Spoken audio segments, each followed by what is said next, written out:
Hi, I'm nutrition and fitness expert JJ Virgin of jjvirgin.com, and today at about.com I'm going to tell you what to look out for and what to look for in nutritional labels when you're on a low-carb diet.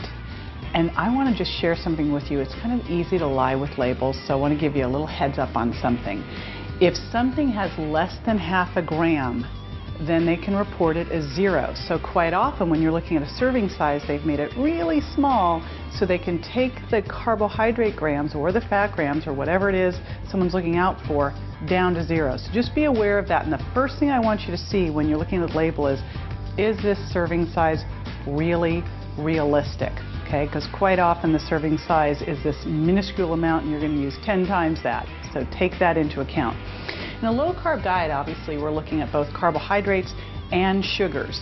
Now, one of the things that I want you to be aware of is that not all sugars are created equal. There's a difference between fructose and all of the other sugars, because fructose is metabolized differently by the liver. Another thing that you'll see in low-carb food products is that they tend to use a lot of artificial sweeteners so that you can keep it tasting good without adding all the sugar. This is problematic too, so I want you to really watch out for those artificial sweeteners like sucralose, Splenda, acylflame K, aspartame, NutraSweet. Okay, so avoid those as well. Now, the other sugars, hate to break it to you, but natural sugar, organic sugar, raw sugar, all sugar.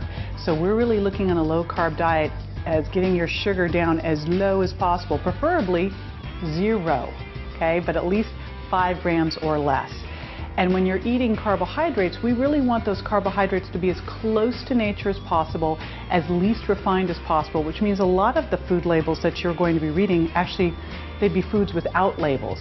Like a zucchini or a cauliflower, you're not going to see an ingredient label on. Okay, but when you are reading a label, you want to look at the carbohydrates, the fats, the protein, and ideally for a serving, you're looking at low carbohydrates and high fiber. When you look at carbs, you're going to see carbohydrates, sugars, and fiber.